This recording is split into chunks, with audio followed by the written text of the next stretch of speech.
Olá a todos, este é o canal Geopoliticando e hoje eu quero dar continuidade a uma conversa que nós tínhamos alguns dias atrás, onde eu dizia que aquilo que estava acontecendo lá no Oriente Médio, a guerra entre Israel e Palestina, acabaria repercutindo aqui em nossas vidas de forma direta e às vezes até indiretamente. Isso já está acontecendo principalmente através das decisões e manifestações públicas de líderes políticos aqui da região da América Latina.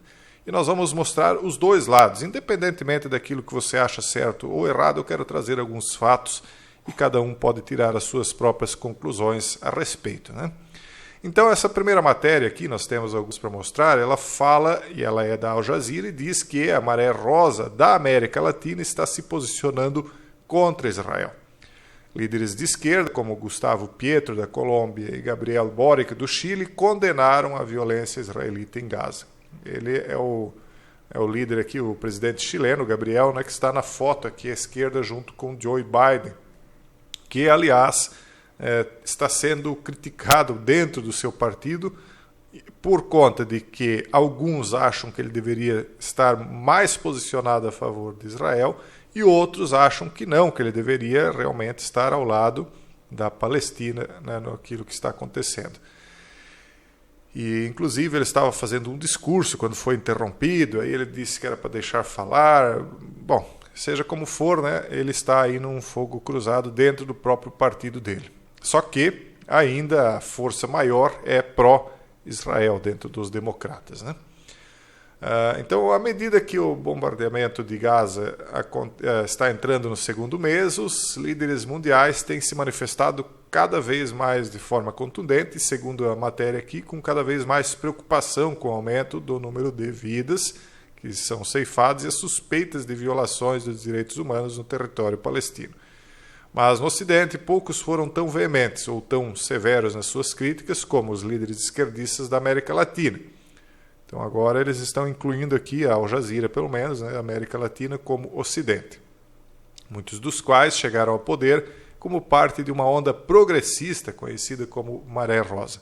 Progressismo, para quem não sabe, é uma espécie de comunismo abrandado, né? Então por isso que eles chamam de rosa, porque não é o comunismo original, aquele vermelho, né? É um comunismo um pouquinho mais atualizado, mais abrandado. Então eles chamam de progressismo, socialismo, é a mesma coisa no fim, né? Então, em 31 de outubro, a Bolívia rompeu as suas relações diplomáticas com Israel, citando o que eles chamaram de, abre aspas, agressiva e desproporcional ofensiva israelita que ocorre na faixa de Gaza, fecha aspas. Então, a Colômbia e o Chile ecoaram essas críticas, chamando de volta seus diplomatas de Israel no mesmo dia. O presidente colombiano, Gustavo Petro, inclusive, publicou no aplicativo X, né, que se Israel não impedisse o que eles chamaram de um massacre, né, dos palestinos, então eles não podem estar lá com o seu embaixador, né, se subentende. Enfim, então, segundo Al Jazeera, ou melhor, segundo Maurício Jaramillo, né, especialista em relações internacionais, aqui publicando na Al Jazeera, isso falaria a uma América Latina que não está disposta a tolerar violações tão óbvias dos direitos humanos e do direito humanitário internacional. Essa é a opinião deles, né? Aqui está o Gustavo Petro. Então, alguns deles foram mais diretos naquilo que eles acreditam. Outros não foram tão diretos. Note aqui o zigue-zague na roupa dele, os cubos dentro de cubos aqui, né? Então, outros não foram tão diretos, né? Eles foram mais discretos, mas estão se posicionando também. Depois nós vamos falar sobre a questão aqui no Brasil. Agora, na Argentina, a situação já é um pouco diferente. Para começar, o Milei, que é um dos mais prováveis, aí, dentre os candidatos, o mais provável a chegar ao poder no país, ele diz que o mandatário atual do Brasil estaria interferindo na sua campanha e recusou um encontro com o mandatário brasileiro caso ele seja eleito. Aí, para quem viu a entrevista, eu não vi inteira. Eu vi um pedacinho de um vídeo aqui, um pedacinho do vídeo lá, as pessoas me mandaram, né? Inclusive agradeço. Mas eu vi um trecho onde ele diz o seguinte, que ele não vai conversar com comunistas, por exemplo. Só que, como ele quer implantar um livre mercado no país dele, ele não vai impedir que as pessoas comercializem com a China. Se quiserem comercializar, comercializem. Agora, então ele não vai impedir, mas não vai favorecer esse tipo de comércio, entenderam?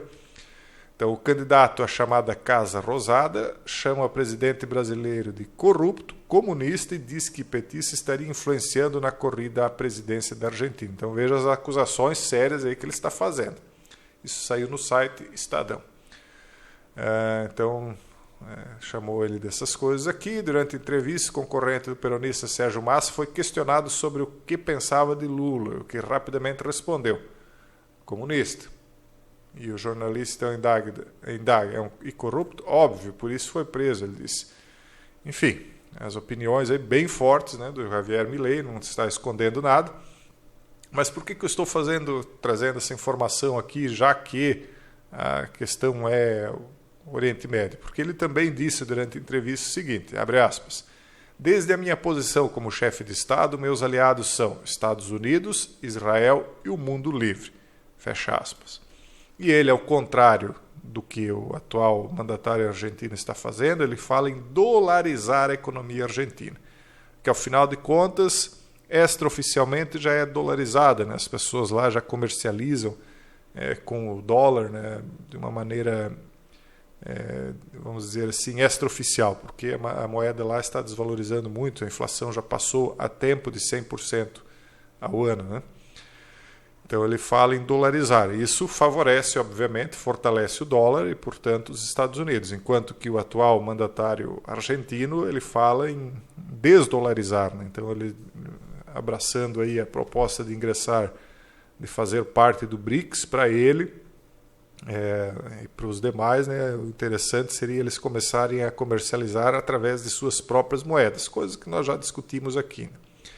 Então, obviamente, né, a gente pode pressupor, embora não tenham assim declarações tão diretas, mas a gente sabe mais ou menos como é que as coisas funcionam também na Argentina, por conta das acusações que pesam, por exemplo, contra Cristina Kirchner em relação àquilo que teria acontecido num atentado há muito tempo atrás lá na Argentina. Ela tem algumas questões aí na justiça a respeito disso aí, né,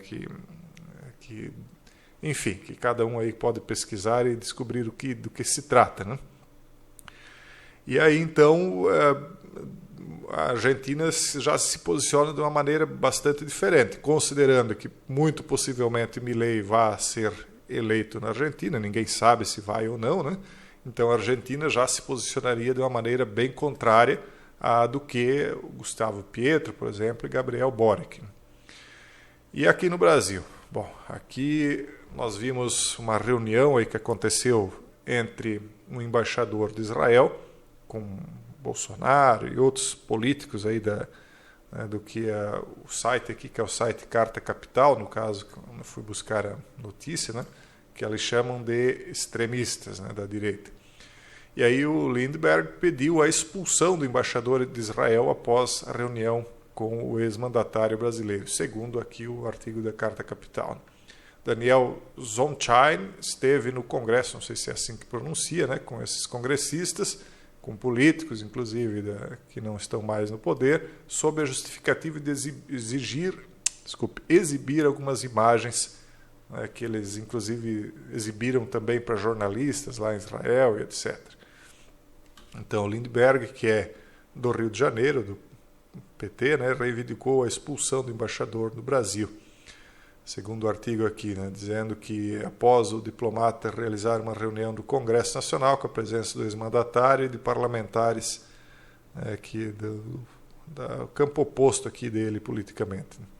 Em postagem na rede social X, Lindbergh escreveu que Zonchain passou do limite e que Itamaraty deveria requisitar a retirada do embaixador do país. O embaixador de Israel, Daniel Zondig, cruzou a linha do aceitável, criticou publicamente o atual mandatário e o governo que desde o início do conflito só pregam e trabalham pela paz. E agora se reúne com o ex-mandatário e com os seus seguidores para fazer política, ele pergunta. Deveria estar seriamente empenhado em retirar brasileiros da região, isso sim, basta. Que o Itamaraty avalie e requisite sua expulsão do país. Fecha aspas. Eu mudei algumas palavras aí, mas vocês estão lendo na tela, né? Então isso ele teria publicado. Então aí já mostra que há também uma divisão aqui no Brasil e dá um indicativo de que por que os brasileiros que estão lá em Gaza ainda não foram liberados a saída deles de lá, e vai marcando o posicionamento de pessoas importantes aí no mundo todo, inclusive aqui no Brasil, como vocês estão vendo, né? Aqui na Argentina, na América Latina, de uma maneira geral. Isso está meio que já marcando posições das pessoas no mundo, porque as pessoas estão, vamos dizer assim, divididas efetivamente em dois campos, e na minha opinião, o cenário é de uma preparação para um conflito muito maior, um conflito que, por enquanto, eu não estou vendo vamos dizer assim,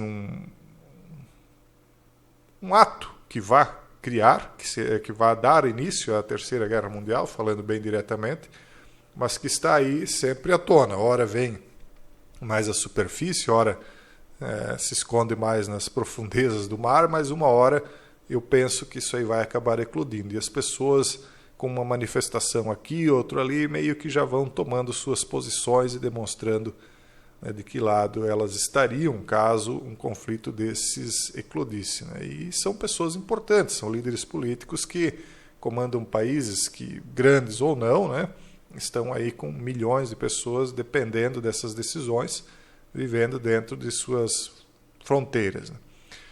Então, independentemente daquilo que você acha que está certo, né, ou se você acha que está errado, mas esses são alguns fatos aí que mostram que o mundo está realmente começando a se posicionar e que as coisas que acontecem lá do outro lado do mundo, né, nos afetam, sim, direta ou indiretamente.